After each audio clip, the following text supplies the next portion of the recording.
Welcome guys. Financial Management Chapter 2 lectures. Yes. कहाँ तक पढ़ा था अपन ने?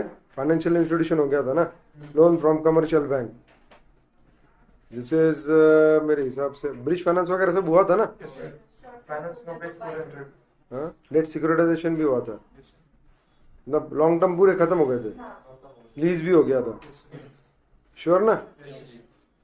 Short term source of finance, short term source of finance में थे क्या अपन? ट्रेड क्रेडिट हुआ था, ये भी हुआ था मेरे हिसाब से. शॉर्ट टर्म लोन्स भी हुआ था मेरे हिसाब से, ओडी भी हुआ था, क्लीन ओड्राफ्ट भी हुआ था, कैश क्रेडिट भी, advance financing of export trade by bank से क्या अभी यहाँ पे थे ना अपन. कोई दिक्कत नहीं. चलो एक्सपोर्ट क्या है? Export, what is export? Selling of products to other country.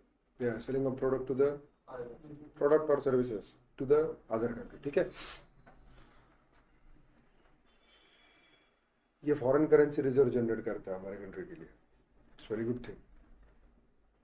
Government is very liberal about strategy of export. Government को लगता है कि ज़्यादा से ज़्यादा एक्सपोर्ट बढ़े, उसके लिए बहुत सारे सेटअप्स है. सबसे इम्पोर्टेंट है, गवर्नमेंट ने ECGC करके, it's like insurance, credit guarantee. Government is taking credit guarantee about the export. मतलब अगर आप एक्सपोर्ट करते हो और आपने ECGC उठाया हुआ है और सामने वाले पार्टी ने पैसे देने से इनकार किया या कुछ तकलीफ हुई पैसे आते टाइम, अड़चन आई, पैसे नहीं है, तो डरने की कोई जरूरत नहीं है. थ्रू द ECGC जो एक्सपोर्ट क्रेडिट गारंटी स्कीम करके रहेगा ना, यहाँ पे नीचे रहेगा, है क्या? हाँ, ECGC गारंटी. तो ये जो ECGC गारंटी है, government will pay you around 85 to 90%, practically speaking पूरा देगी, बट तुम्हारा प्रॉफिट के साथ है. तुम एक्सपोर्ट जो कर रहे हो that is with profit. So profit का पोर्शन छोड़ के एटलीस्ट आपकी कॉस्ट पूरी की पूरी कवर कैसे की जाएगी वो गवर्नमेंट की साइड से देखा जाएगा. अभी आप एक समझो, तो इतना अगर सिक्योर्ड चीज है, इतना अगर सिक्योर्ड चीज है, तो बैंक भी उसके लिए फंडिंग करने को रेडी होगी ना.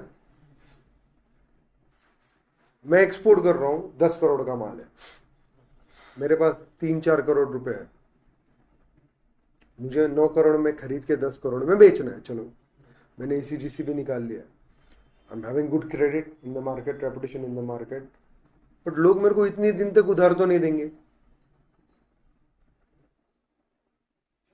तो according to that sale contract, ECGC जो भी रहे, मैं वो सब सबमिट करूंगा, LC दूंगा, सामने वाले पार्टी का लेटर ऑफ क्रेडिट जो भी हो सामने से आया, और उसके आगे मुझे पैसा मिलना चाहिए कि नहीं मिलना चाहिए. अगर 3 महीने बाद, 4 महीने बाद मेरा पैसा आने वाला है एक्सपोर्ट का, तो फार्मर्स रुकेंगे क्या मेरे लिए? 4 महीने बाद समझो सामने वाली पार्टी पैसे देने वाली, तो जो फार्मर से मैंने माल खरीदा है वो रुकेंगे क्या उतने दिन तक? नहीं रुकेंगे. तो मुझे उनका पैसा देना पड़ेगा कि नहीं देना पड़ेगा? तो उनका पैसा देने के लिए मुझे क्या चाहिए? फंड चाहिए. तो वो फंड्स के लिए मैं कहाँ जाऊँगा? बैंक के पास जाऊँगा. बैंक के जो भी फॉर्मेलिटीज़ है मैं कंप्लीट करूँगा. उसके बाद बैंक से पैसा रिलीज होने के बाद मैं किसको दूंगा? फार्मर्स को दूंगा. फिर बचा हुआ पैसा जब आएगा तब बैंक का लोन सेटल करके मेरा प्रॉफिट निकाल के मैं खुश रहूंगा. So this is the normal process, जैसे अपन नॉर्मल बिजनेस में करते हैं. माल खरीदते हैं, माल बेचते हैं, पैसा आने तक बैंक का पैसा इस्तेमाल करते हैं कैश क्रेडिट के स्वरूप में वगैरह वगैरह, और वापस क्या कर देते हैं? कैश क्रेडिट में पैसा सबमिट कर देते हैं. तो उसी तरीके से ये चीज चलेगी. अभी पैसा 2 जगह पे लगेगा एक्सपोर्ट के टाइम पे, 2 जगह पे. पहला खरीदी के टाइम पे, ओके. उन्होंने 2 पार्ट किए, एक प्री और एक post. Pre shipment, post shipment. अभी प्री शिपमेंट में क्या आएगा? तुम्हारी खरीदी बिक्री सब चीजें. पोस्ट शिपमेंट में क्या आएगा कि माल सामने वाले को जा चुका है, लोड होके निकल चुका है. तो वो 2 टाइप के फाइनेंस यहाँ पे अपने को इनिशियली दिया है. यस और नो? जो financing of export trade by the banks, वो वही चीज दी है। शॉर्ट टर्म फाइनेंस रहेगा नेचुरली, और export finance is granted in rupees as well as in foreign currency. The last line is there. In the view of importance of export credit in maintaining the pace of export growth, RBI initiated several measures in recent years to ensure timely and hassle-free flow of credit to the export sector.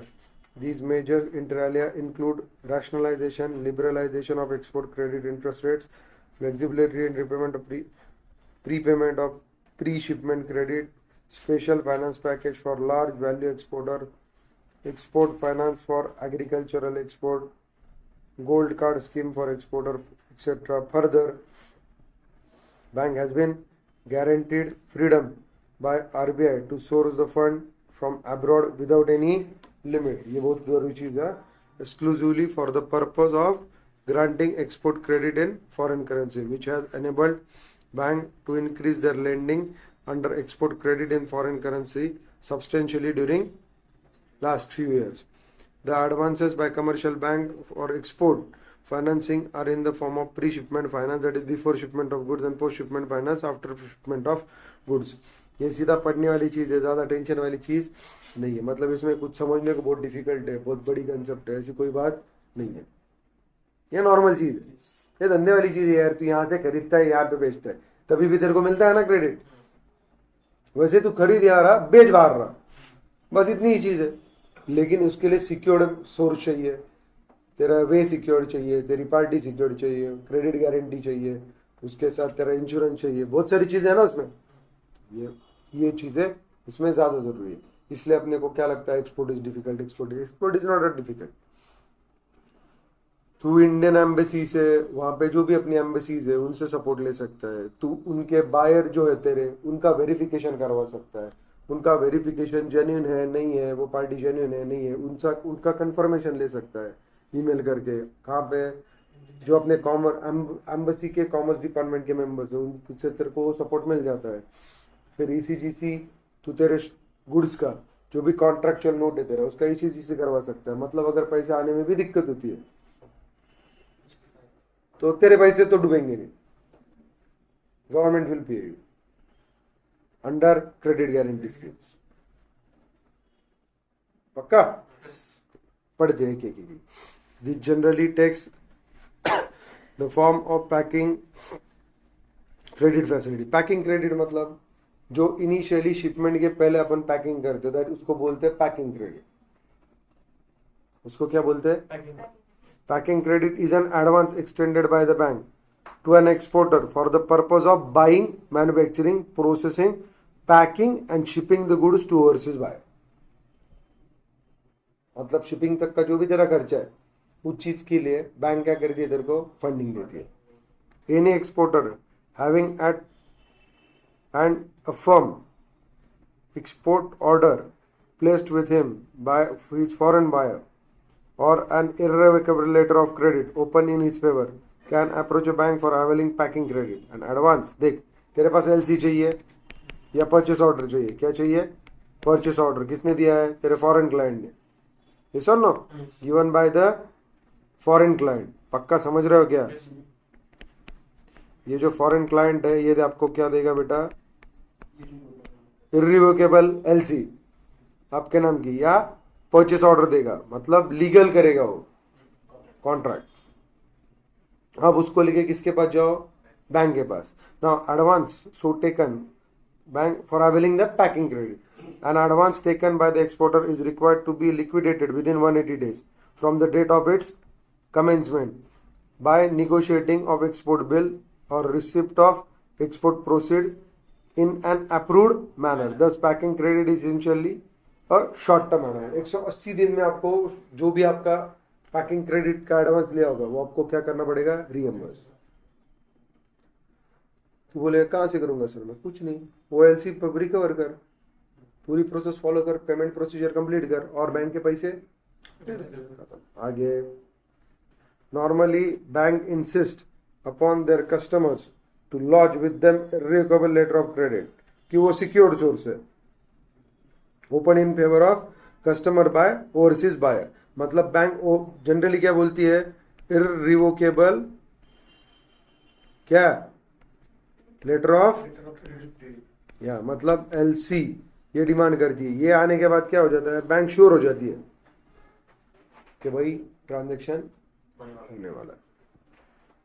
The letter of credit and the firm's sale contract not only serve an evidence of a definite arrangement for realization of the export proceed but also indicate the amount of finance required by the exporter. Packing credit is in the case of customer of long standing may not be granted against the firm contract entered by them with overseas buyer.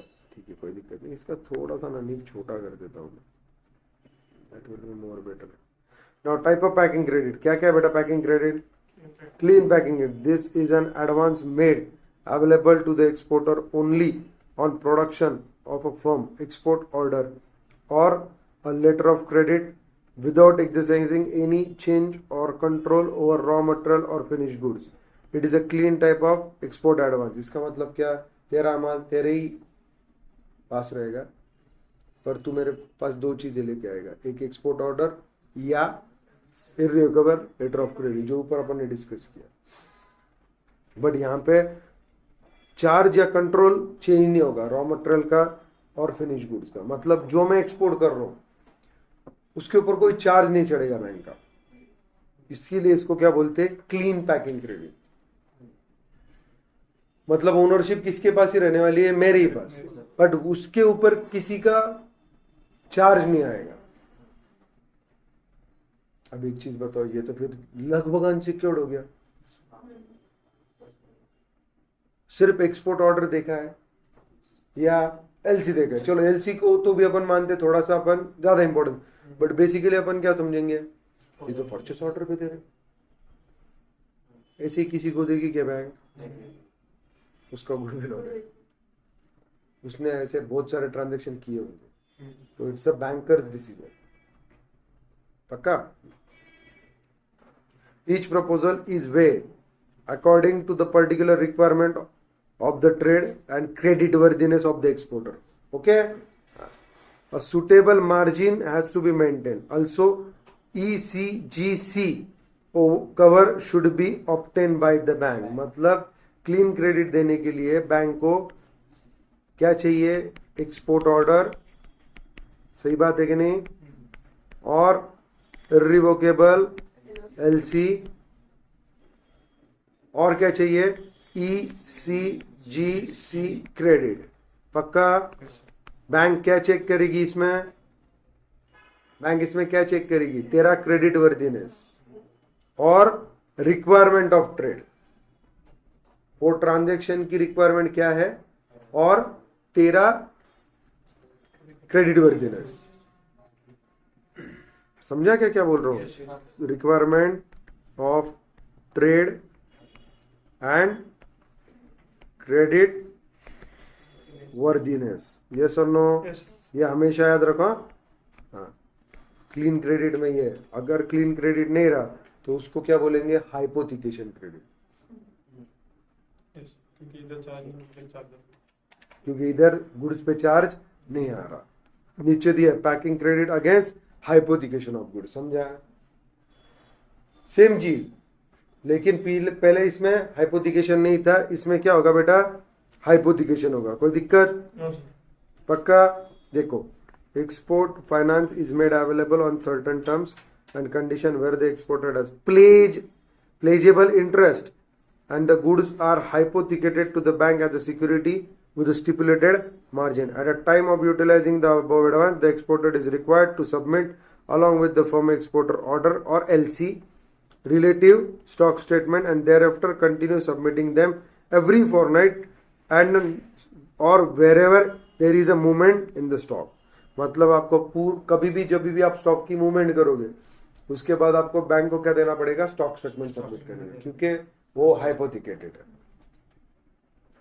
अरे तूने CC लिया था तो आप stock statement देते हो कि नहीं देते हो, packing credit against pledge of goods, देखो पहला था हाइपोथिकेशन, अभी क्या बेटा प्लेज। प्लेज मतलब क्या? अरे पोजीशन दे दिया जाता है। हाइपोथिकेशन में पोजीशन तेरे पास रहता है, देख बहुत आसान आसान चीज है। पहले इसमें नो हाइपोथिकेशन, ओनरशिप भी तेरे पास, सब तेरे पास। दूसरे इसमें हाइपोथिकेशन, ओनरशिप तेरे पास लेकिन चार्ज आएगा। अभी प्लेज मतलब सब तेरे पास, चार्ज आएगा, पोजीशन भी जाएगा। पोजीशन तो देना ही पड़ेगा ना प्लेज में।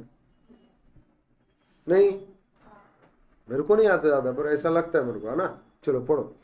Export finance is made available on certain terms and conditions where the exportable finished goods are pledged to the bank with an approved clearing agent who will ship the same from time to time as required by the exporter. The possession of the goods so pledged lies with the bank, okay, and is kept under its lock and key.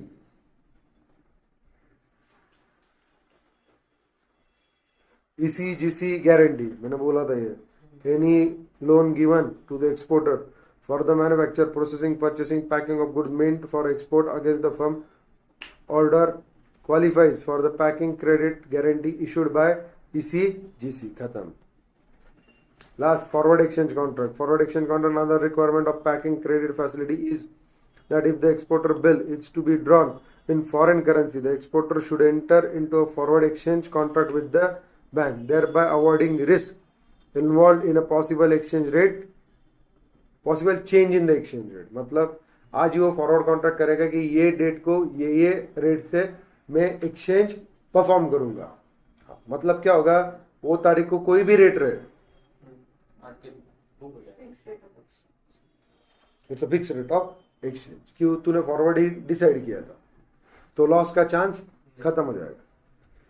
ना post shipment finance, ये हो गया pre. अभी क्या post? Post में क्या बेटा? Purchase और discounting of documentary export bill. तेरे को बिल रिसीवेबल मालूम है ना, तो डिस्काउंटिंग करता है कि नहीं? करता है कि नहीं? हाँ, तो उसी तरीके से ये केस चलने वाली है। पढ़ने का finance is provided to the exported by purchasing export bills drawn payable at sight और by discontinuing users export bill covering confirmed sales and backed by the document including documents of title of goods such as bill of lading, post parcel receipt और air consignment notes. ना ECGC guarantee, ये important चीज है, यहाँ पे detail दिया है क्योंकि ये पोस्ट शिपमेंट में मेरे लिए ज्यादा जरूरी है। भाई समाज में आने वाला है। Post shipment finance given to an exporter by bank through purchase, negotiation or discount of an export bill against the order qualifies for post shipment export credit guarantee. ठीक है, post shipment export credit guarantee. It is necessary however that exporter should obtain a shipment or contract risk policy of ECGC bank. Insist on the exporter to take the contract shipment comprehensive risk policy covering both political and commercial risk. देखो कुछ charges लेगा government, सब document verify करेगा, तुम्हारी वहां की party verify करेगा, तुम्हारी हर एक चीज वेरीफाई करने के बाद गवर्नमेंट तुमको क्या देगा? ECGC guarantee post shipment. मतलब कोई दिक्कत आती है तो भाई कौन जिम्मेदार रहेगा? उसके बाद कौन रिस्पॉन्सिबिलिटी ले रहा है? गवर्नमेंट। क्यों? तुमको सिक्योर रखने के लिए। तो गवर्नमेंट अच्छा है कि नहीं है? अच्छा है ये चीज में। चलो आगे। The corporation, on acceptance of the policy, will fix credit limit for individual exporter, and the corporation's liability will be limited to the extent of the limit so fixed for the exporter concerned, irrespective of the amount of the policy. मतलब वो तेरे को तेरी amount fix करके देगा। Policy की amount very हो सकती है, बट तेरी अमाउंट क्या रहेगी बेटा? फिक्स। उसी अमाउंट का तेरे को कवर मिलेगा। तो सर क्या करना चाहिए? कुछ नहीं, फिर वो हिसाब से खेलो, फिर वो हिसाब से खेलो। सही बात है। Advance against export bill send for collection, मतलब तुमने बिल्स कलेक्शन के लिए भेजे, उसके अगेंस्ट एडवांस आने को टाइम है, तब तक पैसा चाहिए यूज करने को। No, finance is provided by the bank to the exporter by of advance against the export bills forward through them for collection taking into account the credit worthiness of the party, nature of goods exported, users, standing of drawing। कोई दिक्कत? Sure? समझा क्या? Yes. उसके बाद advance against duty drawback cash subsidies. देखो, अगर तुम export करते हो तो तुमको ड्यूटी ड्रॉबैक का बेनिफिट मिलेगा या कैश सब्सिडी का भी बेनिफिट मिलेगा। उसके अगेंस्ट भी क्या मिलता है तुमको? फाइनेंस मिलता है। देखो लिखा है, to finance export losses sustain by the exporter, bank advance against duty drawback cash subsidy receivable by them against export performance. Such advances are of clean nature. क्यों? उसको सिक्योरिटी है ड्यूटी ड्रॉबैक की and cash subsidy की।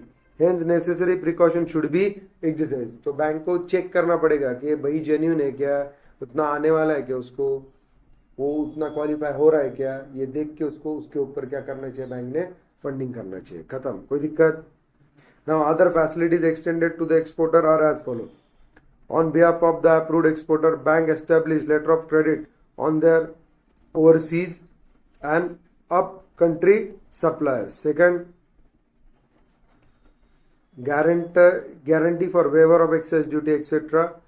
Due performance of contract bond in lieu of cash security deposit.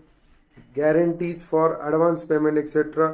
are also issued by bank to approved client. To approved client undertaking export on deferred payment term, bank also provide finance. Bank also endeavor to secure for their exporter consumer status report of their buyer and trade information on various commodities through their correspondent. Economical intelligence on various countries is also provided by the bank to their exporter client. मतलब ये service banker भी देता है, क्यों? उसको भी risk है ना, पैसा उसका भी गुतने वाला है। ना इंटर कॉर्पोरेट डिपॉजिट, ये क्या रहता है? नाम में ही है, बस खत्म। The companies can borrow fund for a short period, say 6 months, from the other companies which have surplus liquidity. मतलब मेरे कंपनी के पास ज्यादा पैसा पड़ा है, तेरे कंपनी के पास कम है, तो तू मेरे से बोरो कर सकता है, कोई दिक्कत नहीं, मैं बैच दूंगा, फ्री में थोड़ी दूंगा, क्योंकि मेरा पैसा पड़े पड़े क्या होगा, वैल्यू नहीं बढ़ेगा उसका। I will hand over to you. The rate of interest on intercorporate deposit varies depending upon the amount involve and time period. Certificate of Deposit, CD. The Certificate of Deposit is a document of title similar to the time deposit receipt issued by the bank, except that there is no prescribed interest rate on such fund. The main advantage of CD is that the banker is not required to encash the deposit before the maturity period, and the investor is assured of liquidity because he can sell the CD in secondary market. CD क्या है बेटा? Certificate of Deposit, मतलब तेरा इतना पैसा मेरे पास जमा है, खत्म, सिर्फ उसके ऊपर ब्याज नहीं है। लेकिन तू जब चाहे उसको क्या कर सकता है, बाजार में बेच सकता है। मतलब तू तेरे पैसे क्या कर सकता है, रिकवरी मार सकता है। सोर्स ऑफ फाइनेंस, वही चीज बोला है, short term source of finance, सबसे इंपॉर्टेंट चीज।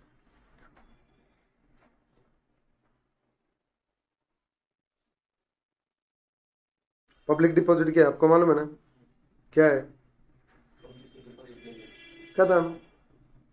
But it could be short term long term both, वही चीज दिया। Public deposit are very important source of short term and medium term finance, particularly due to credit switch by the Reserve Bank of India. A company can accept public deposits subject to the stipulation of Reserve Bank of India from time to time up to a maximum amount of 35% of his paid up capital and reserve. मतलब तेरा अगर 100 करोड़ का capital base है तो तू 35 करोड़ का public finance उठा सकता है, public deposit. This deposit may be accepted for a period of 6 months to 3 years. Public deposit are unsecured loans. They should not be used for acquiring fixed assets, since they are to be repaid within a period of 3 years. These are mainly used to finance working capital requirement. सबसे important चीज है, public deposit में क्या दिया है, कितने दिन का है बेटा उसका पीरियड, 6 months to 3 years। पता चला? अभी इसमें तू क्या नहीं परचेस कर सकता? हाँ, cannot, can't purchase fix assets. पक्का समझा क्या? ओनली वर्किंग कैपिटल पर्पज आप किसके लिए यूटिलाइज कर सकते हो? सिर्फ वर्किंग कैपिटल के लिए, बाकी कुछ नहीं। अदर सोर्स ऑफ फाइनेंस ये आया बेटा तुम अगले सेक्शन में। मैं बोला ना बहुत बोरिंग रहती थी, लेकिन समझना जरूरी है, क्योंकि अगर तुमको ऑब्जेक्टिव क्वेश्चन आ गया या शॉर्ट नोट आ गई तो क्या करोगे? लिखना पड़ेगा कि नहीं? Good. चलो, सीड कैपिटल असिस्टेंस दे भाई, उसको पानी दे बेचारे को, प्यास लगी उसको, है ना। The seed capital assistance scheme is designed by IDBI for professionally or technically qualified entrepreneurs and or persons possessing relevant experience, skill and entrepreneurial traits but lack adequate financial resource. All the projects eligible for financial assistance from IDBI directly or indirectly through refinance are eligible under the scheme, that is seed capital assistance.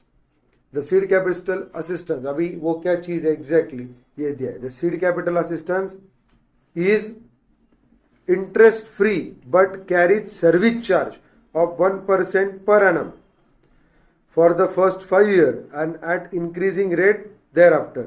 However, IDBI will have the option to charge interest at such rate as may be determined by IDBI on loan if the financial position and profitability of the company so permit during the currency of the loan.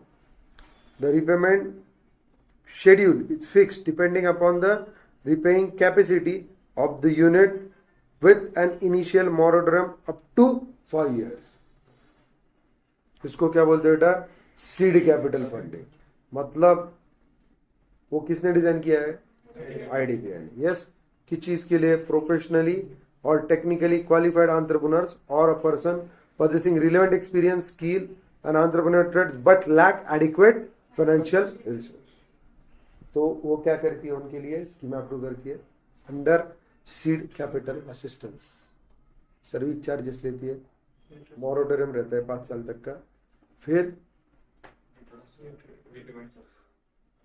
क्योंकि repayment schedule पहले fix करी और interest उनके choice से वो लगा सकती है, कोई दिक्कत। इंटरनल कैश एक्रूवल मतलब क्या बेटा? Profit flowing back into the your own business, है ना। और चीज देखो, is destined profit making companies which undertake an expansion diversification program may be permitted to invest a part of their accumulated reserve or cash profit for creation of capital asset. In such case, past performance of the company permits the capital expenditure from within the company by way of disinvestment of working or invested fund. In other words, surplus generated from the operations after meeting all contractual statutory working requirement of fund is available for further capital expenditure. खत्म। कोई अलग चीज थी क्या?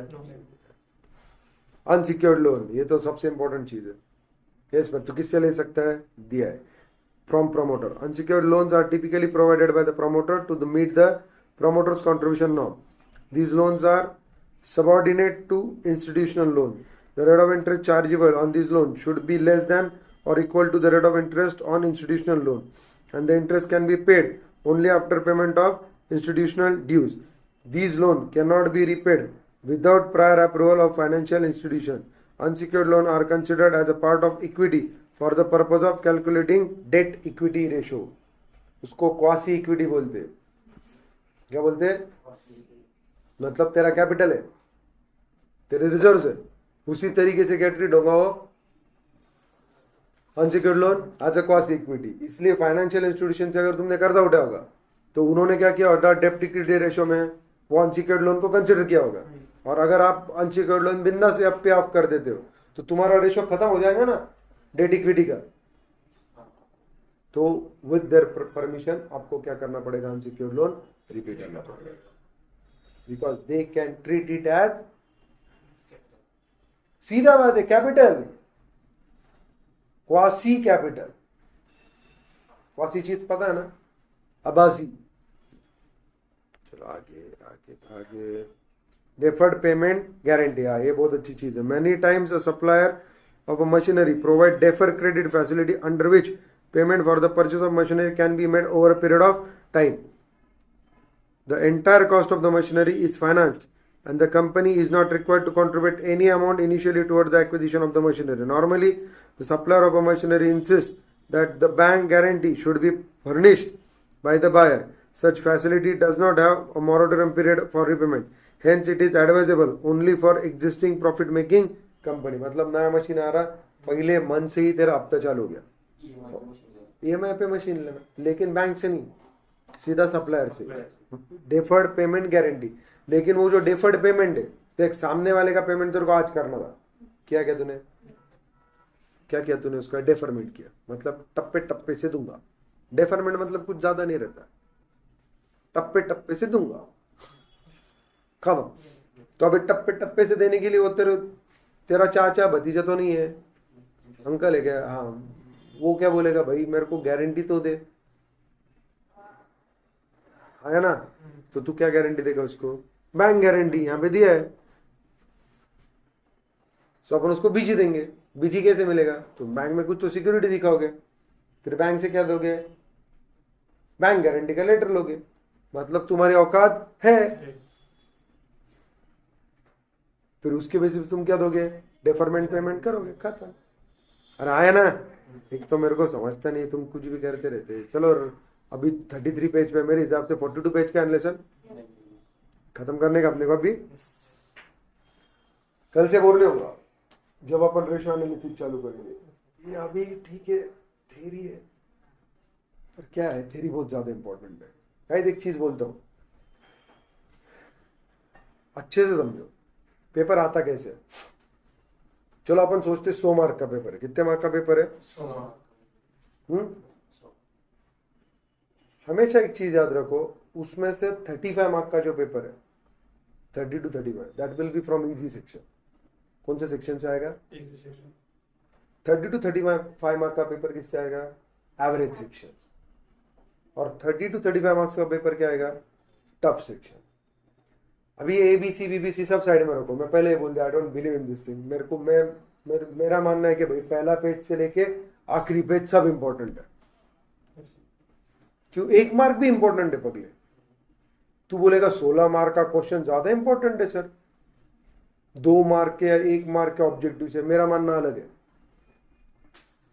अपने को 1-1 2-2 mark भी उठाने के, सिर्फ 16 मार्क उठा के क्या करेंगे? 1-1 2-2 4-4 5-5 6-6 8-8 मार्क में अपनी लग जाएगी, और 16 मार्क के क्वेश्चन को अपन अटेम्प्ट करके बैठेंगे तो कैसे चलेगा? अपने को थ्रू सब अटेम्प्ट करना है. अपने को सिंगल डबल भी निकालने के, अपने को चौके छक्के भी चाहिए. सिर्फ चौके छक्के पे नहीं अपना हो सकता. हमेशा याद रखो, अगर इनिंग बिल्ड करनी है तो लूज बॉल पे हिट लगाना पड़ेगा. नॉर्मल गेंदों को तुमको टैकल ही करना पड़ेगा, टफ गेंदों को तो उठाना सीखो. तो पहले पेज से आखिर के पेज तक अगर सब चीजों को इक्वल इंपॉर्टेंस दोगे, वैल्यू दोगे, तो हर एक कंसेप्ट तुम्हारी उतनी पक्की हो जाएगी.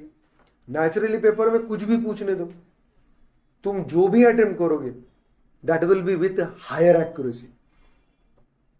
और जैसे आपकी एक्यूरेसी बढ़ेगी, आपका स्कोर तो बढ़ने वाला है. सो मैं सिर्फ रेशो करूंगा, मैं सिर्फ इन्वेस्टमेंट डिसीजन करूँ. क्या है ना, इन्वेस्टमेंट डिसीजन पे 16 मार्क का क्वेश्चन आता है, 10 मार्क का क्वेश्चन आता है. ये मत करो, भरोसा नहीं इंस्टीट्यूट का, भरोसा नहीं दे सकते. मैं ऐसे भी फाउंडेशन के अटेम्प्ट देख चुका हूं जहां पे थ्योरी पे 50 मार्क के क्वेश्चन आए थे, जब ऑब्जेक्टिव पैटर्न था. थ्योरी बेस पे 45 to 50 मार्क के क्वेश्चन पूछे, ऑब्जेक्टिव था, मतलब 100 के 100 ऑब्जेक्टिव थे वो टाइम पे, बट ऐसा हुआ है. सो थ्योरी को इग्नोर मत करो. सबसे पहले थ्योरी समझो, क्योंकि वो कंसेप्ट समझाती है, और फिर वो कंसेप्ट का एप्लीकेशन कहां पे होने वाला है? प्रैक्टिकल प्रॉब्लम में होने वाला है. अगर कंसेप्ट अच्छे से समझती है, एप्लीकेशन हो जाएगा. तुम सिर्फ एप्लीकेशन समझा के ले रहे हो और 50 क्वेश्चन सॉल्व कर लो एप्लीकेशन बेस, मतलब तुम क्या कर रहे हो? तुम एप्लीकेशन को रट्टा मार रहे हो, तुम एप्लीकेशन समझ नहीं रहे हो. You are just mugging up the application. Mugging up से क्या होगा पगले? यहां से अपने आप एप्लीकेशन आना चाहिए. क्वेश्चन पढ़ते पढ़ते ही तुम्हारा एनालिसिस चालू हो जाना चाहिए. अरे हाँ ये इंपॉर्टेंट है, अरे क्वेश्चन में ये दिया, अरे यहाँ पे ट्विस्ट है, ये जो चीजें वो क्लिक होनी चाहिए।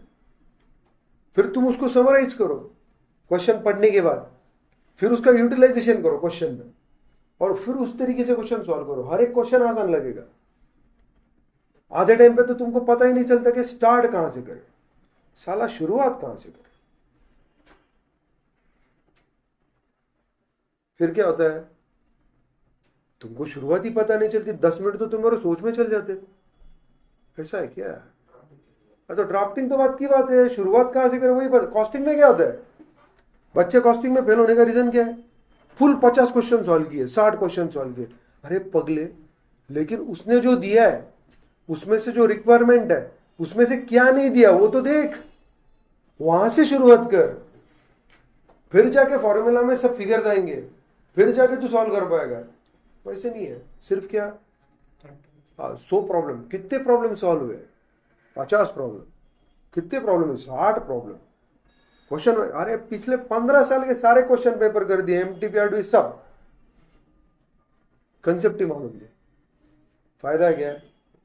देखो ये practice is necessary, I am not saying कि प्रैक्टिस नहीं चाहिए, मैं बोल रहा हूं प्रैक्टिस चाहिए, बट प्रैक्टिस कब चाहिए, आफ्टर बिकमिंग कंसेप्चुअल क्लियर, ताकि आपका पेपर कवर हो, ताकि आप ज्यादा से ज्यादा अटेम्प्ट कर सके और आपकी एक्यूरेसी बढ़ सके।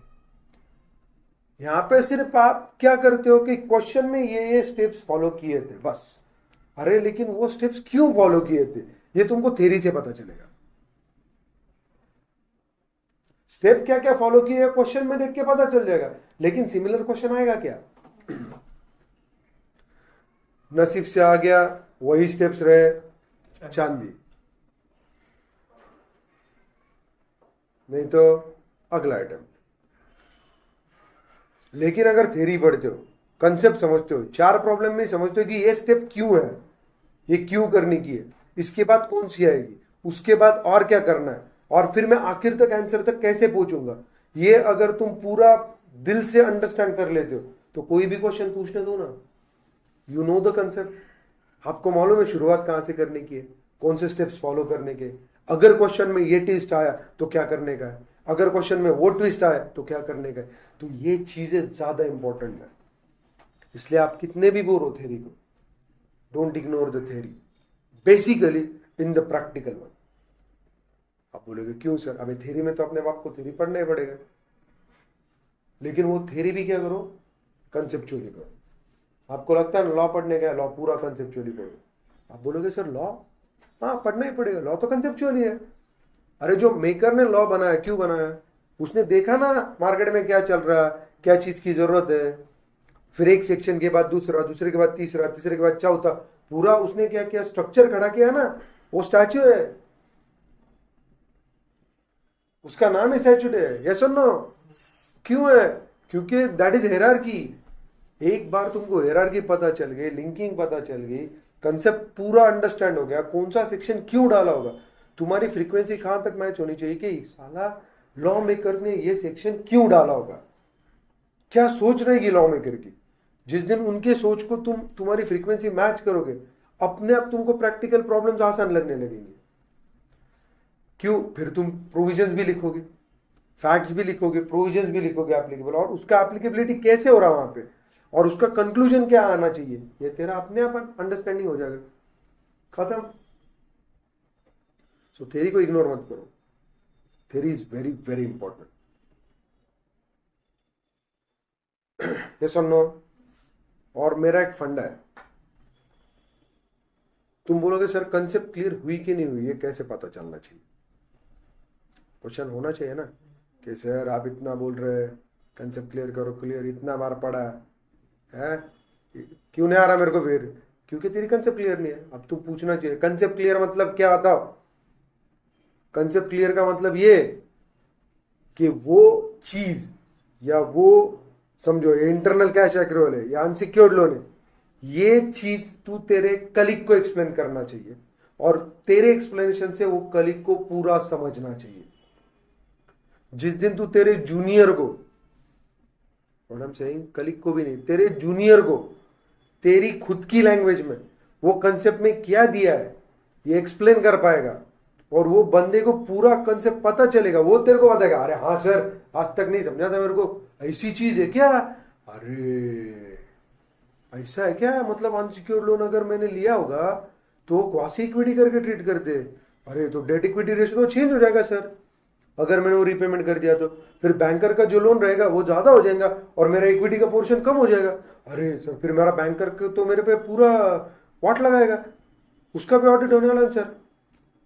तो तुम्हारा कंसेप्ट क्लियर तभी मानूंगा मैं जब तुम किसी छोटे को या तुम्हारे कलीग को एक्सप्लेन करोगे और उसको पूरी तरीके से वो चीज पता चल जाएगी और वो किसी और को बोल सकेगा अरे हाँ ये ऐसा है, उस दिन समझो कि तुम्हारी कंसेप्ट क्लियर हो गई। तुम बोलोगे सर ऐसा क्यों, अरे पगले तू तेरे बाजू वालों को मुंह से बोल के नहीं समझा पा रहा होगा तो वहां पे एग्जामिनर को लिख के क्या घंटा पता चलेगा,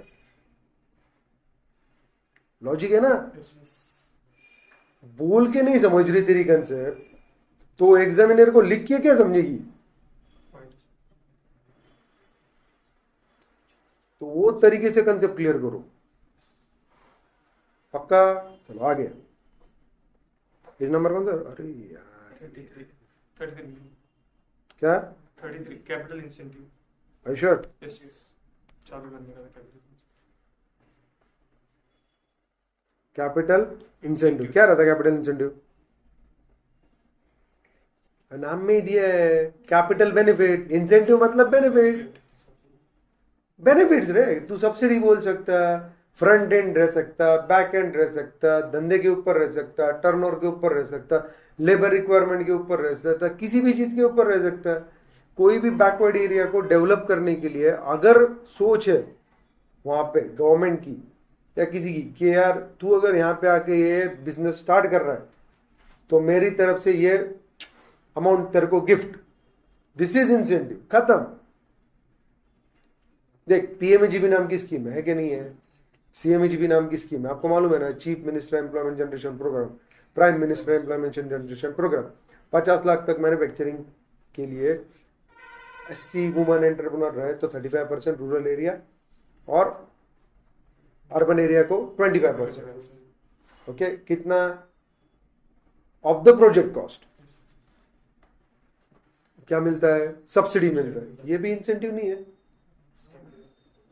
नहीं है ना। जो भी benefit है वो incentive. अरे 17.5 लाख रुपए दे रहा गवर्नमेंट, अगले 50 लाख के प्रपोजल पे 17.5 लाख की सब्सिडी दे रहा है, वो भी फ्रंट एंड। क्यों कि तुम बिजनेस स्टार्ट करो, तुम्हारे बिजनेस स्टार्ट करने से एम्प्लॉयमेंट जनरेट होगा, यहाँ पे लोगों को रोजगार मिलेगा, उनके घर चलेंगे, चूल्हे जलेंगे उनके घर में, तुमको दुआ देंगे और तुम दुआ तो गवर्नमेंट को। 7 मजाक है क्या, 17.5 लाख रुपया, तेरा प्रोजेक्ट स्टार्ट नहीं हो रहा कि 17.5 लाख बैंक में जमा हो रहे, ठीक है तेरे लोन में नहीं जमा होंगे लेकिन एफडी के स्वरूप में तो पड़ रहे ना तेरे पास आके, जब तेरा हफ्ता वहां तक जाएगा तब वो अपने आप जमा हो जाएंगे 3 साल बाद। इंसेंटिव है कि नहीं है, तो ये क्यों है, to promote the manufacturing industry, to promote the service के लिए भी ये 20 लाख का क्राइटेरिया, मतलब क्या, to promote the manufacturing industry in the rural area, government is giving more incentive, urban area में कम दे रही है, रूरल एरिया में ज्यादा। एक्चुअली सोचा जाए तो अर्बन में कॉस्ट ज्यादा है, रूरल में क्या है, कॉस्ट कम है, पर फिर भी रूरल में सब्सिडी ज्यादा है। क्यों, क्योंकि वहां के लोगों को लोकली हाथ को एम्प्लॉयमेंट जनरेट होना चाहिए, उनको हाथ को काम मिलना चाहिए, ये गवर्नमेंट की सोच है उसके पीछे, समझ रहे हो। Yes. तो ये फाइनेंस का सोर्स है कि नहीं है ना। Yes.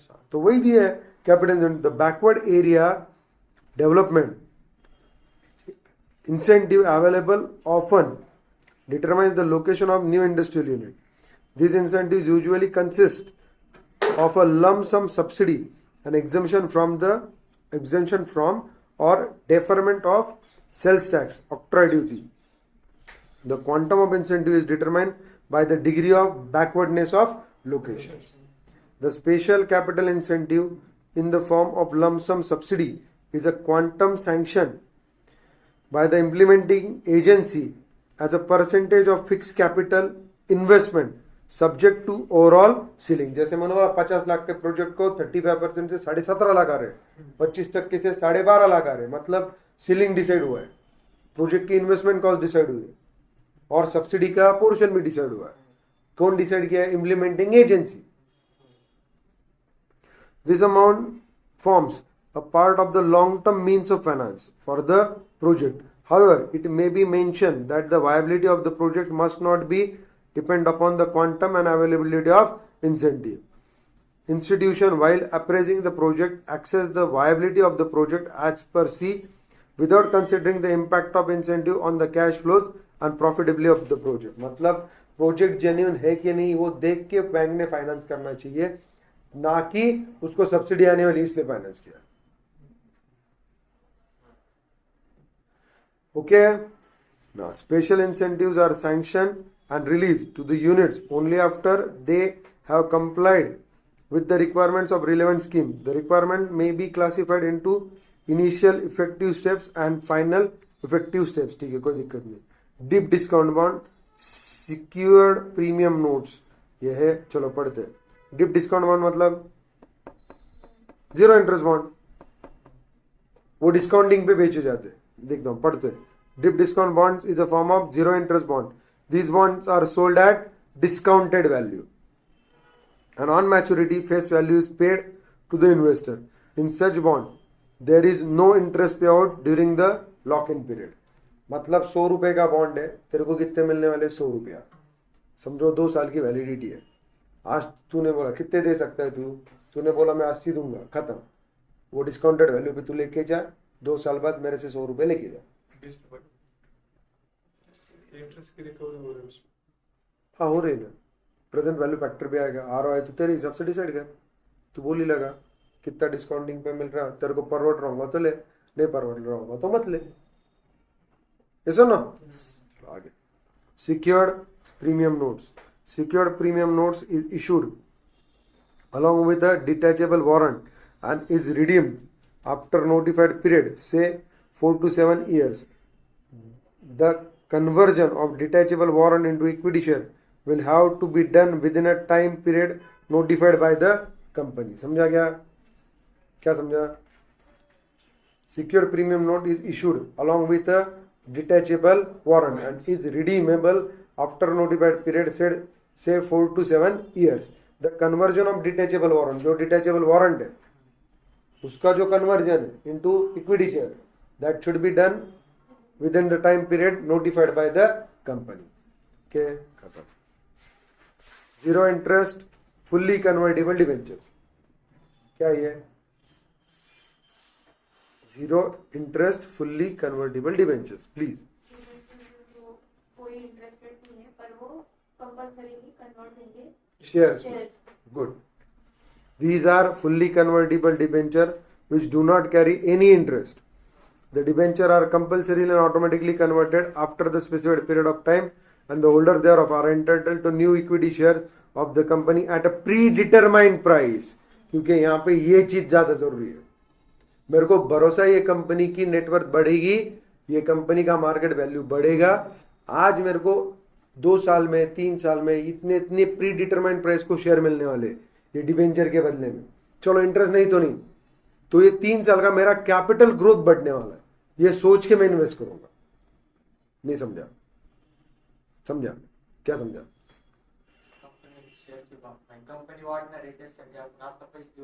Exactly perfect. क्योंकि अपने को मालूम है ये कंपनी ग्रो करने वाली है. आज ही प्रीडिटरमाइंड रेट से, मतलब फ्यूचर कॉन्ट्रैक्ट नहीं रहता क्या, ये प्रीडिटरमाइंड प्राइस को मैं परचेस करूंगा, सिर्फ पैसे आज दे देने के, आज पैसे दे देने के डिबेंचर के इसमें, और उसमें क्या डिसाइड होगा कि 2 साल बाद तेरे को ये रेट से इतने शेयर मिलेंगे, खत्म. फिर फॉरवर्ड कॉन्ट्रैक्ट, ये तारीख को ये रेट से मैं माल खरीदूंगा, वही हुआ ना. लेकिन पैसे कब भर रहा हूं मैं? आज. कौन से नाम से भर रहा हूं? Zero interest fully convertible debentures. खत्म. From the point of view of company, this kind of instrument is beneficial in the sense that no interest is to be paid on it If the share price of the company in the market is very high, then the investor tend to get equity share of the company at a lower rate. सही बात है कि नहीं? ये logic था कि नहीं? पढ़ने की जरूरत है क्या? पढ़ हो गया. आगे zero coupon bond. Zero coupon bond मतलब does not carry any interest. Yes, but it is sold by the issuing company at a discount.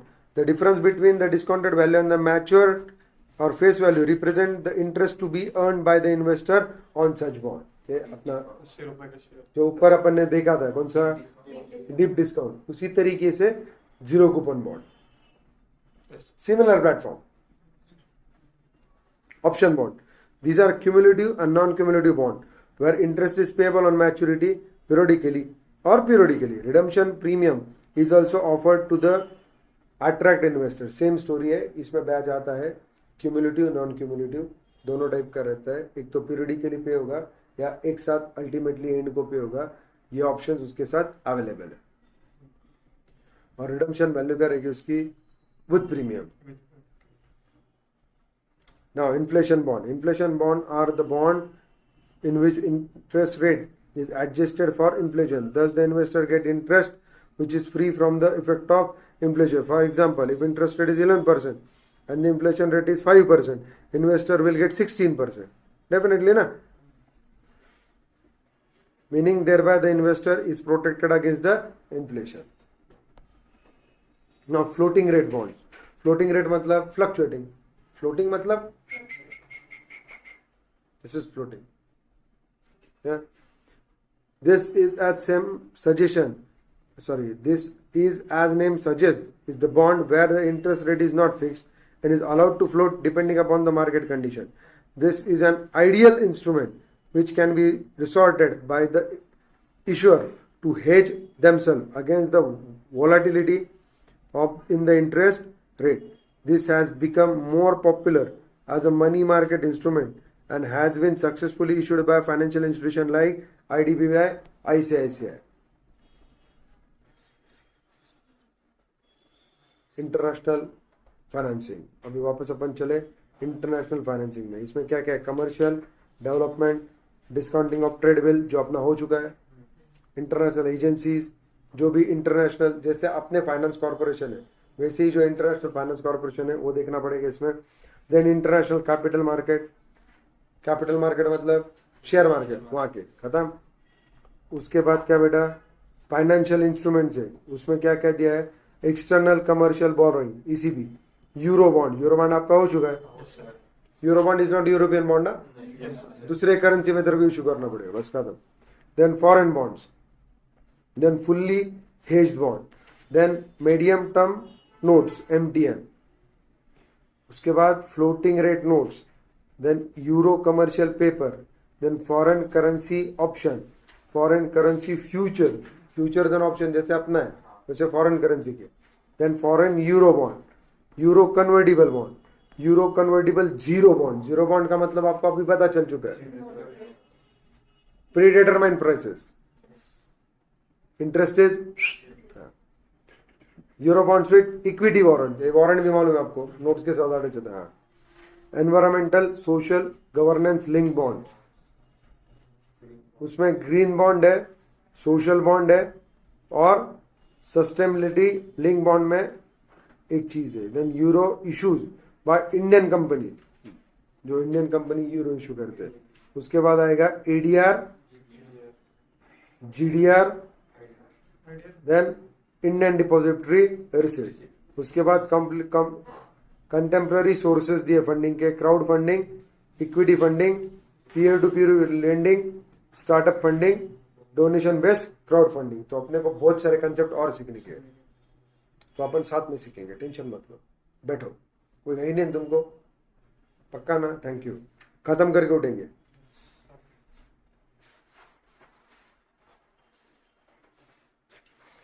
सिर्फ थोड़ा फास्ट लूंगा. जी ठीक है.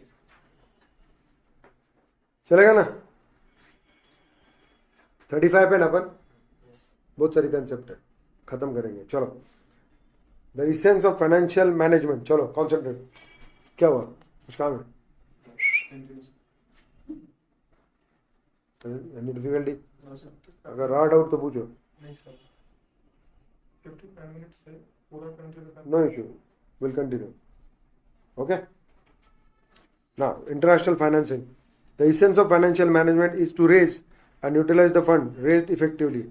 There are various avenues for organizations to raise the fund, either through internal or external source.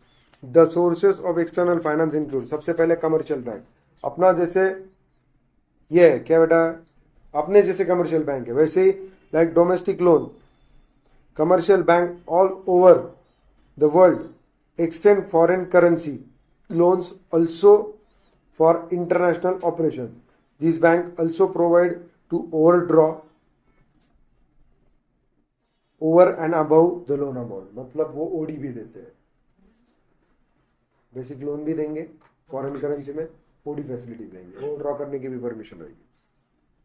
Development bank जैसे अपने IDBI वगैरह अपन ने पढ़ा था डेवलपमेंट बैंक, उसी तरीके से development bank offer long term and medium term loan including foreign currency loan, FC loan. Many agencies, देखो अभी अप्रोच क्या चाहिए अपना, इंटरनेशनल फाइनेंस, बाहर से पैसा या बाहर का पैसा. सो development, many agencies at the national level offer a number of concessions to the foreign companies to invest within their country and to finance export from their country. That is Exim Bank of USA. Now discounting of trade bills, you all know. This is used as a short-term financing method. It is used widely in Europe and Asian countries to finance both domestic and international business. उसके बाद international agencies. A number of international agencies have emerged over the years to finance the international trade and business. The more notable among them include the International Finance Corporation (IFC), उसके बाद the International Bank for Reconstruction and Development, that is IBRD, the Asian Development Bank (ADB) and IMF. IMF सबको पता है, सही बात है ना? Asian development bank भी बहुत सारों को पता है. IMF तो सबको मालूम है, इंटरनेशनल मॉनेटरी फंड, क्योंकि IMF has put sanctions on Pakistan, ये वो पढ़ा होगा ना आपने. हाँ, उसके बाद international capital market. Today modern organisation including MNC depend on the sizable borrowing in rupees as well as foreign currency (FC) in order to cater the needs of such organization. International capital market has sprung all over the globe, as such in London. In international capital market, the availability of FC is available under the four main system. पहला euro currency market, then export credit facility, then bond issues, then financial institution. ये नीचे का बहुत important है. अभी तेरा जो euro currency है ना, वो तू जो सोच रहा था यूरो बॉन्ड वाली करेंसी, सोचा था ना यूरोपियन, तूने सोचा था, हाँ, तो वो लंदन से इमर्ज हुआ है यूरो करेंसी. यस, ये पैरा में तेरे को तेरा जॉब मिल जाएगा. तेरे को तभी भी बोला था, आगे तेरे को इसमें व्यू पूरा क्लियर हो जाएगा. The origin of euro currency market was with the dollar dominated bank deposit and loan in Europe, particularly in London. Euro dollar deposit are dollar dominated time deposit available at foreign branches of US Bank and at some foreign bank based in Europe accept dollar denomination deposits and make dollar denominated deposit to their client. This forms the backbone of euro currency market all over the globe. In this market, funds are made available as a loan through the syndicated euro credit instruments such as FR certificates of deposits. Foreign currency के deposit लेते हो और उसी को क्या करते हैं, fund करते हैं. So this is euro currency market, which is dominated by American dollar, but in euro, especially in London. Okay? Now financial instrument, अभी कौन से फाइनेंशियल इंस्ट्रूमेंट है जिससे अपन फंडिंग उठा रहे हैं, कौन से इसमें? यस, सबसे पहले external commercial borrowing. External commercial borrowing मतलब it is a loan. Borrowing is loan. So ECB refers to commercial loan in the form of bank loan, buyer's credit, supplier credit, securitized instrument, that is floating rate notes and fixed rate bonds, availed from non-resident lender with a minimum average maturity of 3 years. Borrower can lend ECB through internationally recognized sources like international bank, international capital market, multilateral financial institutions such as IFC, ADB, export credit agencies, supplier of equipment, foreign collaborators and foreign equity holders. External commercial borrowing can be accessed under two routes. First is automatic route, second is approval route. Under automatic route, there is no need to take RBI or government approval, whereas such approval is needed under approval route. सही बात है ना? The company is registered under the Companies Act and NGO engaged in microfinance activity are eligible for the automatic route, whereas financial institution and bank dealing exclusively in infrastructure or export finance, the one which has participated in the textile and steel sector restructuring packages as approved by the government are required to take the approval route. Can I have a chance?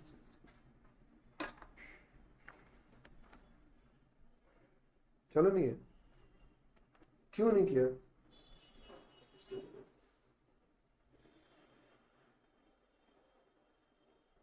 What? Yes.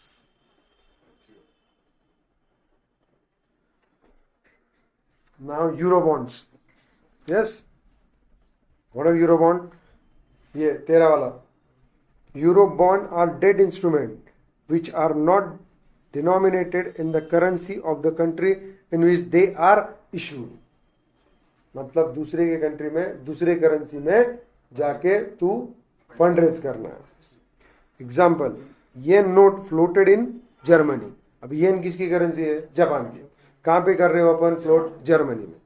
Such bonds are generally issued in a bearer form rather than as a registered bond, and in such a case they do not contain the investor's name or the country of their origin.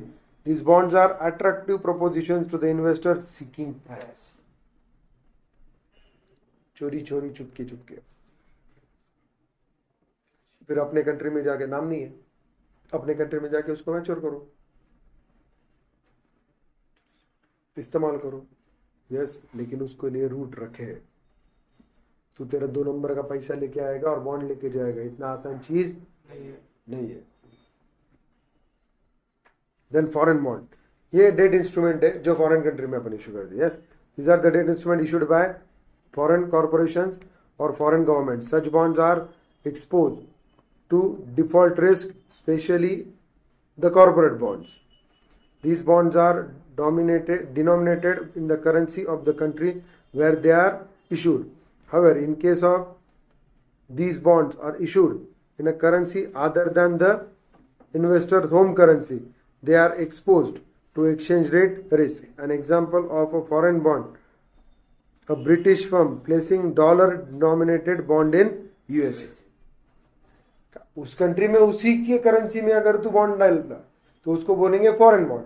तो दूसरे के currency में वो country में अगर bond issue कर रहा तो उसको बोलेंगे जीरो बॉन्ड. सॉरी, जीरो ना, यूरो बॉन्ड. ओके. उसके बाद फुल्ली हेज्ड बॉन्ड, ये इंपॉर्टेंट है. Fully hedged bond, as mention above, in the foreign bond the risk of currency fluctuation exist. Natural है, नेचुरल है, रेट डिफरेंस आने वाला है. Fully hedged bonds eliminate the risk by selling in foreign market the entire stream of principal and interest repayment. पूछ नहीं भाई, तू मेरे को मेरे करेंसी में इतने इतने पैसे दे, फॉरवर्ड डेट को बेच दिया, तो इन करेंसी रेट का फ्लक्चुएशन किसकी जिम्मेदारी? अभी उसकी. अपने को कोई लेन देना है क्या? नहीं है. सही आ रहा है ना? Then medium term notes, please read it. Certain issuers need frequent financing through the bond route, including that of Eurobond. However, it may be costly and ineffective to go in for frequent issue. Instead, investor can follow MTN program. Under this program, several lots of bond can be issued, all having different features. Example, different coupon rates, different currencies. The timing of each lot can be decided keeping in mind the future market opportunities. The entire documentation and various regulatory approvals can be taken at a one point of time. देख हर बार जाके वापस issue करना मेरे लिए possible है क्या? तो मैं एक ही टाइम पे करूंगा, अलग अलग डेट के लिए, अलग अलग ऑफर्स के साथ, अलग अलग कैपेसिटी में, करेंसी में। मैं पहले ही क्या लूंगा, M10 के हिसाब से उसका अप्रूवल, रेगुलेटरी परमिशन सब ले लूंगा वन टाइम, और मेरे फ्यूचर अपॉर्चुनिटीज के हिसाब से मैं उसको क्या करते रहूंगा, फिर issue, and I will generate the cash flow. Okay, great. Then floating rate loans. These are issued up to 7 years maturity. Interest rates are adjusted to reflect the prevailing exchange rate. They provide cheaper money than foreign loans.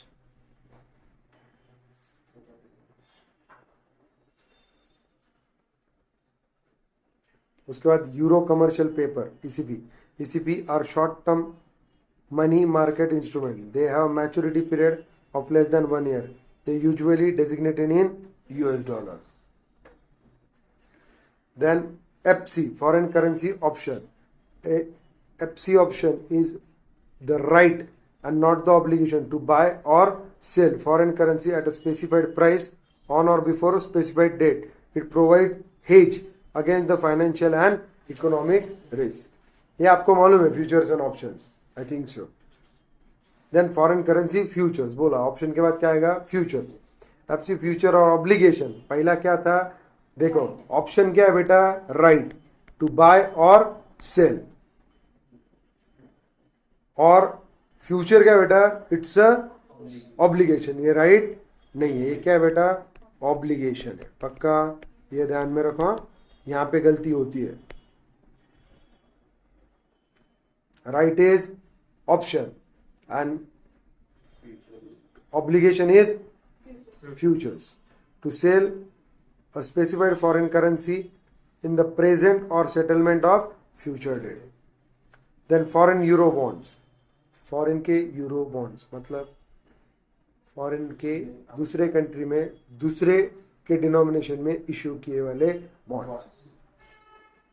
In domestic capital market मतलब आपने of various countries, yes or no, the bonds issued referred to above are known by different names such as Yankee bonds in US, Swiss francs in Switzerland, samurai bonds in Tokyo, bulldogs in UK. Okay, euro convertible bond, now it's important. Euro convertible bond, euro convertible zero bond, euro bond with equity warrant, that will be get converted.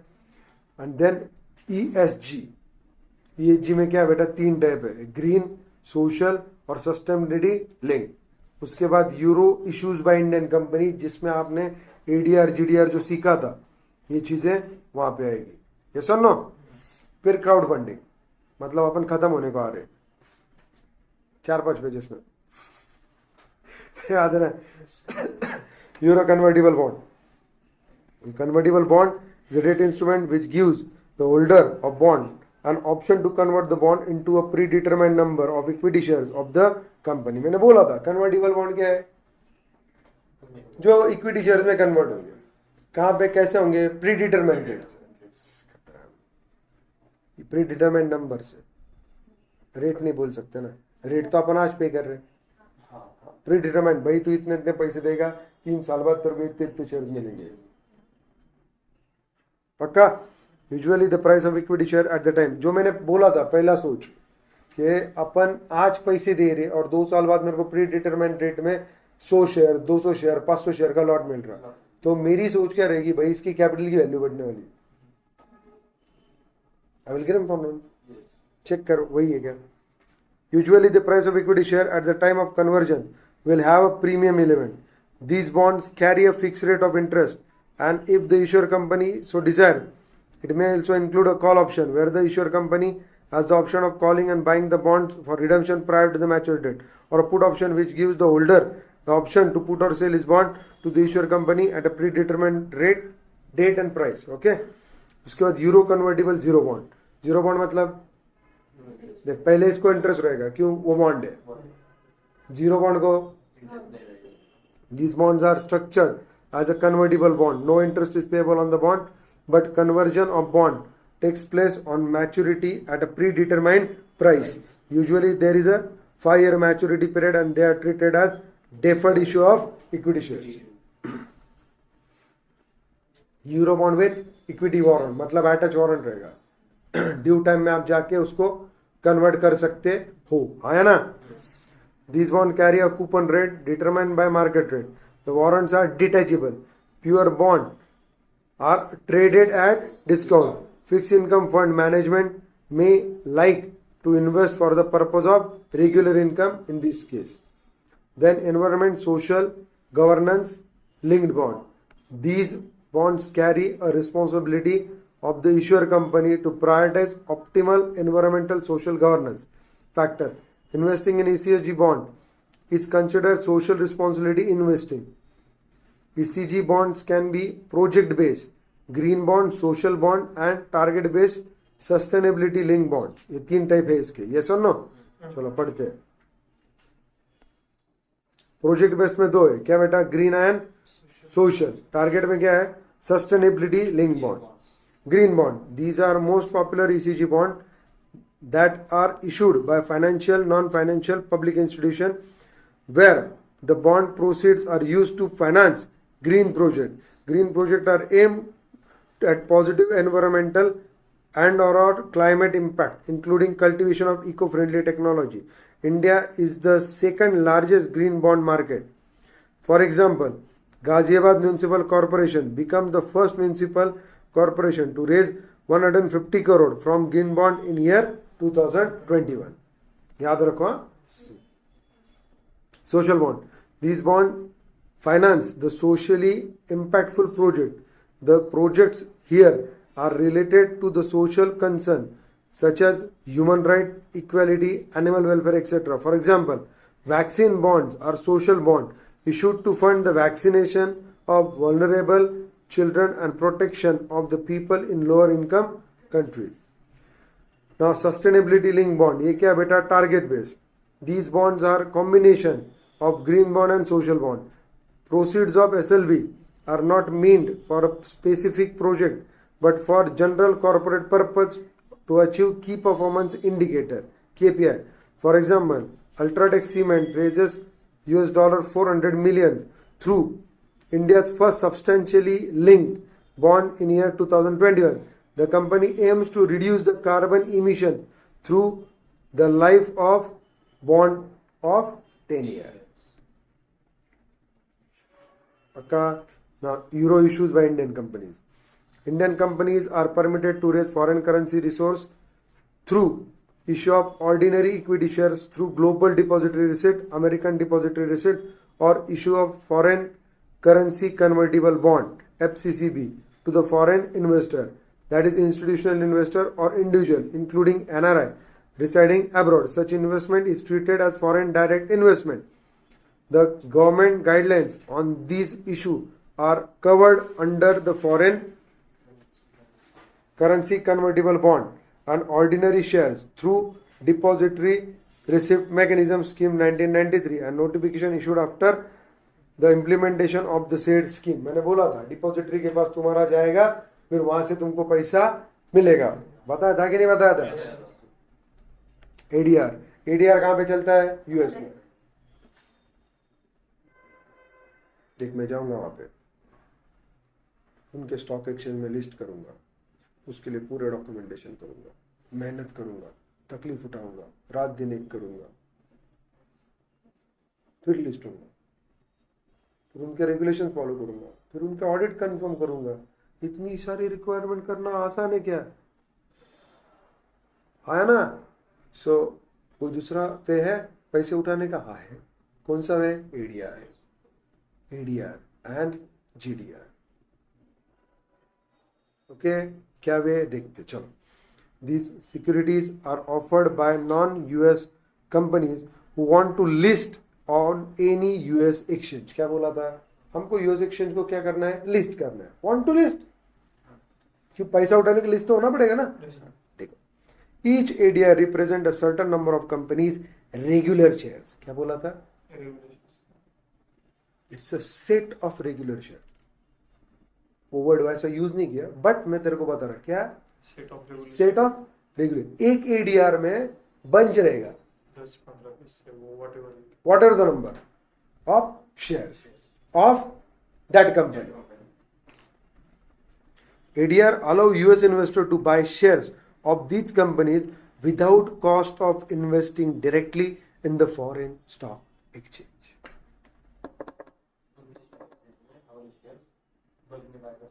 हाँ, कौन से रूप में? ADR के रूप में. और हमको भी कॉस्ट नहीं है ना लिस्ट करने की, बाकी की चीजें. ये सुनो, चलो द इंडियन आगे बढ़ते. The Indian company have preferred GDR and ADR because the US market exposes them to a higher level of responsibility than European listing in the areas of disclosure, cost, liabilities and timing. The regulations are somewhat more stringent and onerous even for companies already listed and held by retail investors in their home country. The most onerous aspect of US listing for the company is to provide full half-yearly and quarterly accounts in accordance with और least रिकंसिल्ड with US GAAP. अरे लफड़ा यह है कि इसमें पूरा detail नहीं दिया है. मेरा SP का 12th का एक लेक्चर है YouTube पे, उस पर अगर देखिएगा तो पूरा पता चल जाएगा. ADR GDR मैंने पूरा मैकेनिज्म बताया उसमें. वो सिंपल चीज़ है. वहाँ पे लिस्टिंग करने की बजाय मैं क्या करता हूँ, उनके डिपॉजिटरी को रीच होता हूँ और मैं उनको नंबर ऑफ शेयर इशू करता हूँ. किसको? डिपॉजिटरी को. वो क्लब में ADR बनाते, ADR ये सुनो. और वो कहाँ पे लिस्ट होते हैं? वो उनके स्टॉक एक्सचेंज में लिस्ट करके बेच देते हैं ADR. किसको? इन्वेस्टर को. प्लेटफॉर्म तो चाहिए ना उसको भी. अरे वो इन्वेस्टर को भी प्लेटफॉर्म चाहिए ना खरीदने के लिए. कहाँ पे बेचेगा? एग्जैक्टली. तो वो किसको बेचते हैं? फॉरेन कस्टमर्स को, NRI को. वहां पे जाते हैं. क्या होता है? वो शेयर उनके पास जाते हैं, उसका भी रेट फ्लक्चुएशन होता है. डिविडेंड कहाँ पे जाता है? हमसे जाएगा डिपॉजिटरी को, डिपॉजिट जाएगा उनको.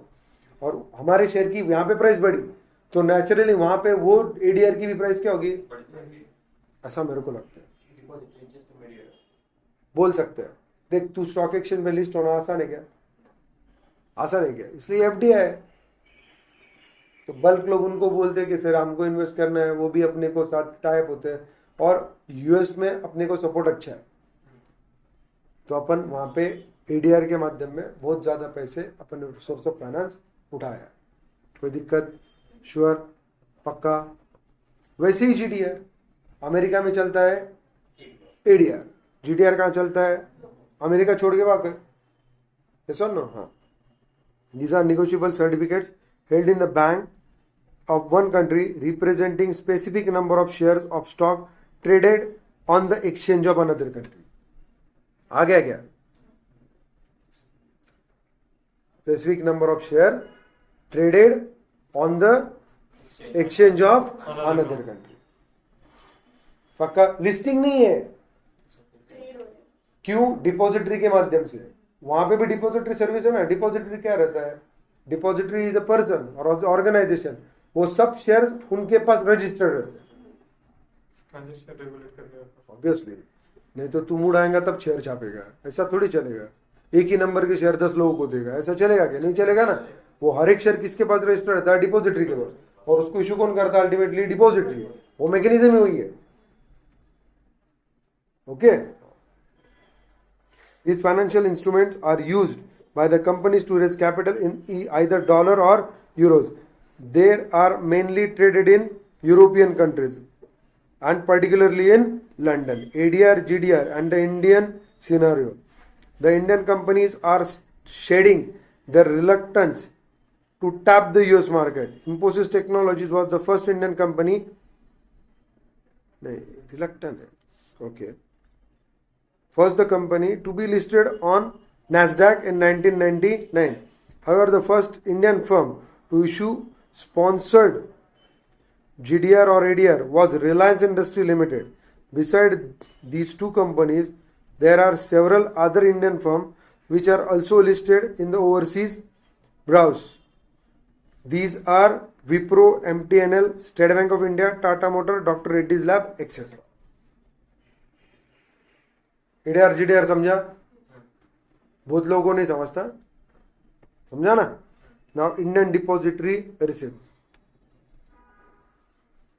The concept of the depository receipt mechanism, which is used to raise the fund in the foreign currency, has been applied in the Indian capital market through the issue of Indian Depository Receipt. Indian Depository Receipt are similar to ADR GDR in the sense that the foreign company can issue IDR to raise the fund from Indian capital market in the same line as Indian company uses ADR GDR to raise the fund from foreign capital market. Yes or no? IDR are listed and traded in India in the same way as other Indian securities are traded. समझ गया क्या? जैसे IDR India में trade होता है वैसे ADR US के stock exchange में ट्रेड होगा, GDR अदर स्टॉक एक्सचेंज में ट्रेड होगा. समझा क्या? उसके भी रेट फ्लक्चुएशन होंगे. कंसेप्ट पूरी पता चली तो किसने क्या किया, पूरी कंसेप्ट एक साथ नहीं बताया, टुकड़ों टुकड़ों में डांट के दिया. और अगर ये मैं एक्सप्लेन करने को नहीं रहता तो पढ़ के तुमको कुछ नहीं समझता था, क्योंकि कंसेप्ट और बोल नहीं दिया ना. रीजन क्या? क्योंकि वाई नहीं बोला उसने. क्यों का रीजन है कि भाई इतना खर्चा पॉसिबल नहीं है, इतना कुटाना करेगा कौन वहां पे जाने का, ऑडिट करवाने का, पेपर वर्क बनाने का, लिस्टिंग प्रोसेस फॉलो करने का, फिर मार्केटिंग करने का. लिस्टिंग के बाद अपना बाप थोड़ी बैठा है कि आया लगे शेयर परचेस किए, गुडविल क्रिएट करना पड़ेगा ना. वो थोड़े ना सब पहचानते. लेकिन जो हमारे एनआरआईज है जो वहां पे है वो पुणे को पहचानते.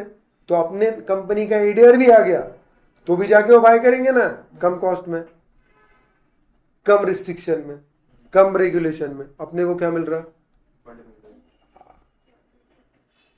समझा क्या? ग्रेट है, होशियार बन गया तुम तो. चलो, crowd funding, contemporary sources of funding. क्या बेटा क्राउड फंडिंग क्या रहता? क्राउड फंडिंग बस लोगों से भीख मांगना है, मतलब पैसे उठाना है ना, पक्का. It's a crowd funding. अरे पैसे वापस देने वाले हैं उनको, ऐसा थोड़ी है. विद इंटरेस्ट दे रहे, डिवेंचर दे रहे, कुछ ऐसा ना सिक्योरिटी दे रहे, ऐसा क्या कर.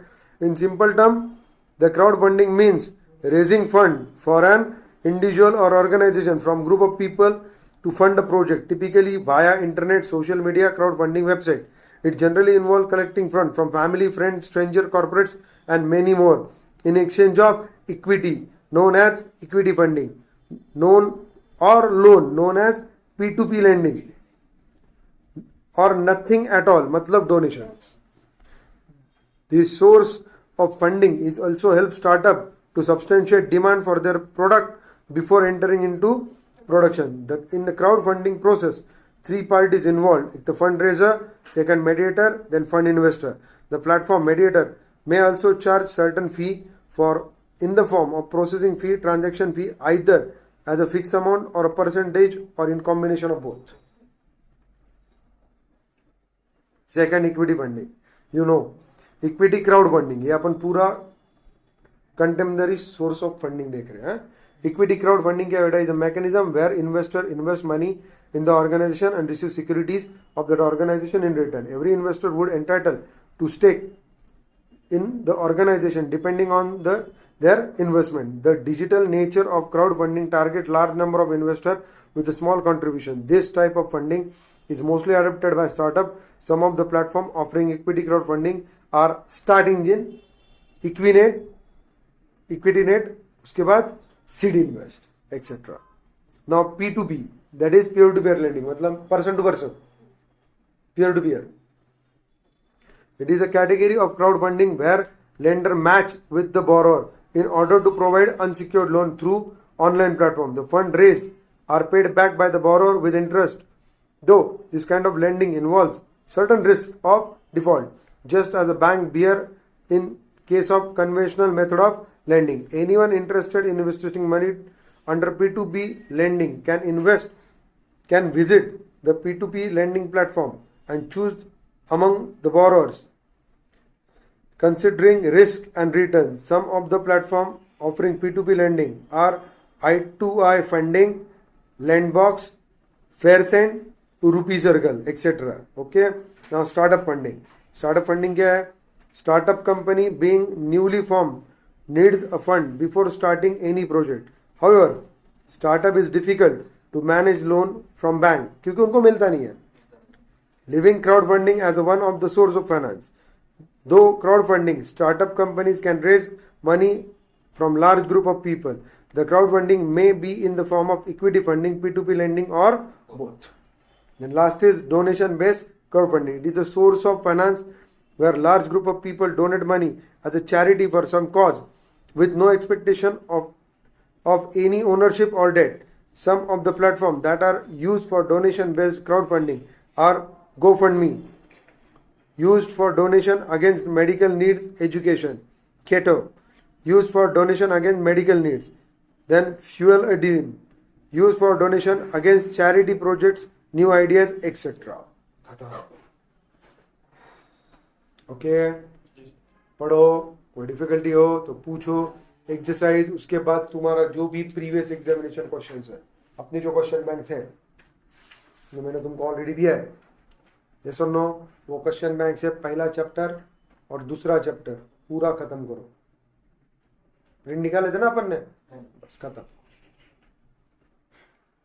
वो करो, पैरेलल करो, क्योंकि बाद में अगर तुम इकट्ठा करोगे तो पढ़ना पॉसिबल नहीं होगा. तो वो पैरेलल खत्म करो. यस, कल से अपन इंटरेस्टिंग पार्ट पे आएंगे. कौन सा पार्ट? रेशियो. मतलब क्या होगा, इतनी थ्योरी मेरे को पढ़ने की जरूरत नहीं पड़ेगी. प्रॉब्लम रहेगा, प्रॉब्लम को दिमाग लग चलाना पड़ता है ज्यादा. थ्योरी को दिमाग के साथ है ना, मुंह चलाना पड़ता है बहुत ज्यादा. सुनो, और कैसे अगर मैं वर्ड टू वर्ड नहीं पढ़ूंगा तो तुम बोलोगे कि ये पढ़ के नहीं दिखाता, ये तो सिर्फ कंसेप्ट एक्सप्लेन करता, बोलता घर पे पढ़ो. ऐसा कैसे चलेगा? हम तो 3-3 घंटा बैठा करते थे. सुनो, ये होगा कि नहीं होगा? सो भाई प्लीज, इसलिए रीड करके दिखाना जरूरी है. श्योर ना? तो अपन रीड किया.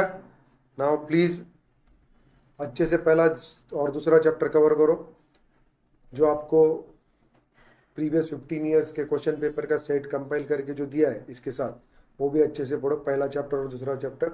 उसके बाद अपन will start the third chapter from tomorrow. Thank you, bye.